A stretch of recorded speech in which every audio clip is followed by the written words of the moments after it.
All right, I just wanted to show everybody where I kind of ended up, at least for my own personal projects for now, with this kind of separating out logic and state from your component thing.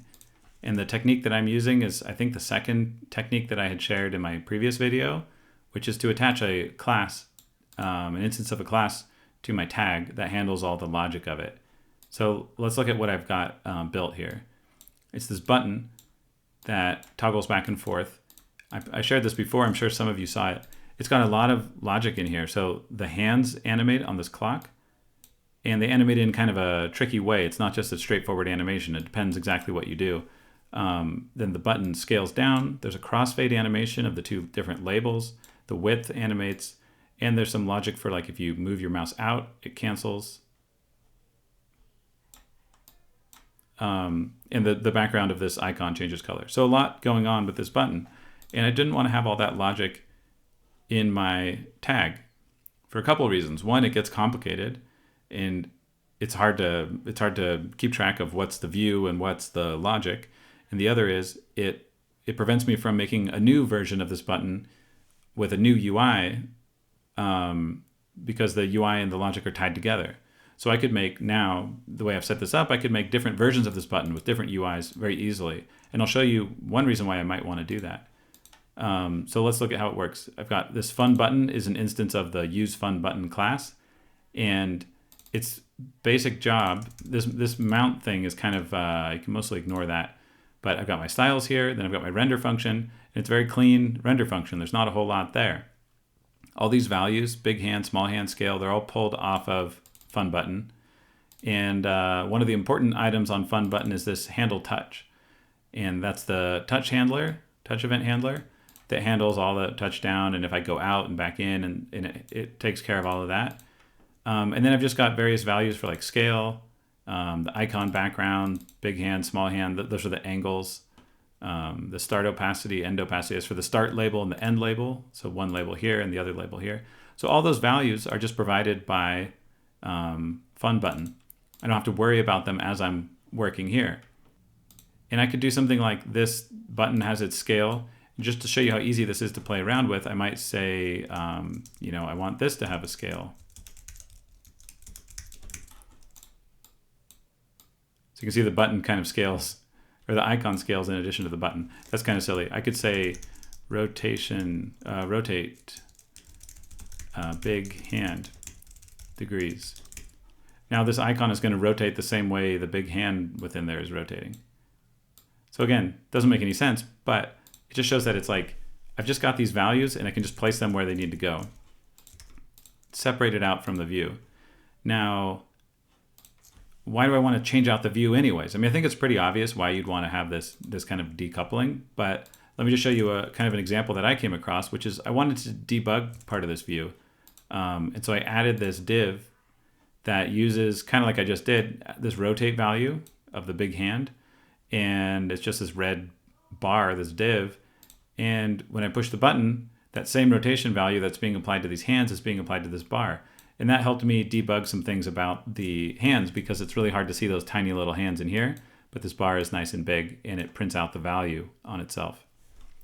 But this is for debugging, so it's not part of the actual finished button. And I could, of course, add in debug stuff and then remove it later, but I like the idea that I don't have to worry so much about the UI. I'm working on the logic. As long as I get all the logic right within my use fun button class, the UI is just, it's trivial to put together. Another thing I added is, it's again a debugging thing, is this element here, momentary key, which just binds a keyboard handler while you push down. There's a down and an up event, and I'm calling a method on fun button to basically reset it with a new animation speed. So if I press shift, it resets, and now everything is slow motion, helps me debug it. And if I release shift, it resets it again back to how it was. But this is something I added to the view for debugging. I don't want that in, like, the final product. So I don't have to really think or worry about it. The logic that I put in here to handle that, and this element that I put in to handle that, it's all separate from fun button. You know, if I had mixed all this stuff together, then adding the logic for this, you know, this event handler and whatever, it would get kind of mixed into this tag, and I might forget to remove it later or leave bits of it or something. So this is much cleaner. Let me just comment this out. And following this pattern allows you to kind of compose these behaviors, outside. They're not tied into a specific tag. And so I actually have another similar, I guess I'll call it a hook for lack of a better term. I have a similar one called use animation, and I use that within the use fun button class. You can see here, use animation all over the place to create all these animations. And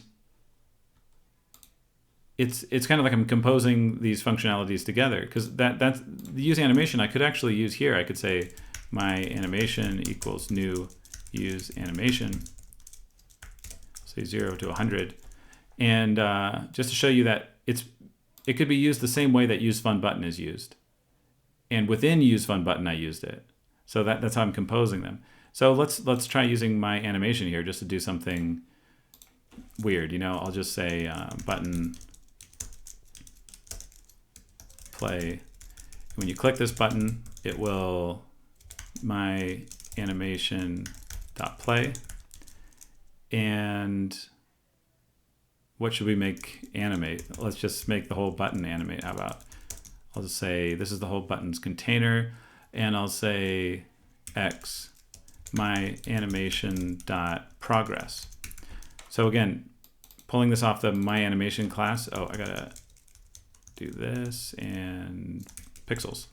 Pulling this progress value off of the my animation instance. Got a method here and a value here that are all related to this animation. So let's try it.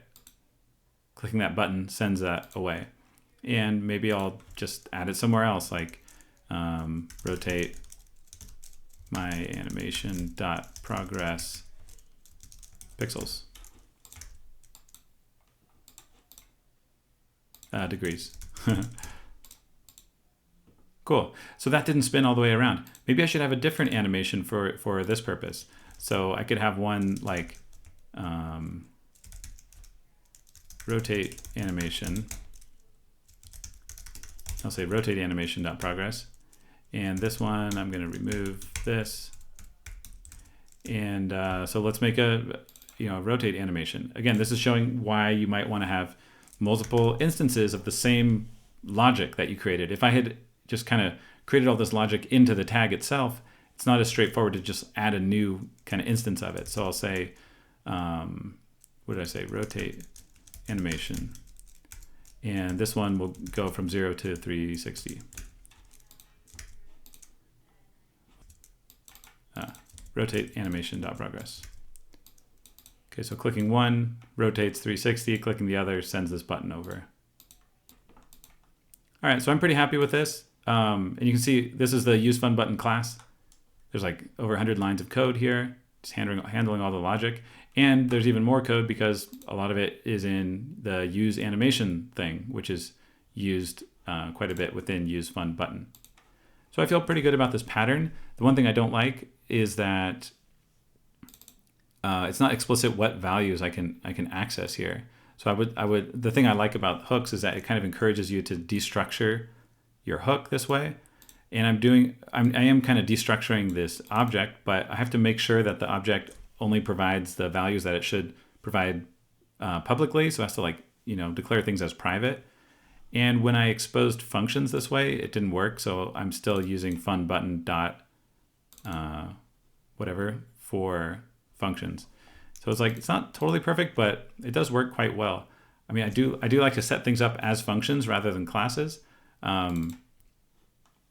So I'm just going with it, and it's working pretty well.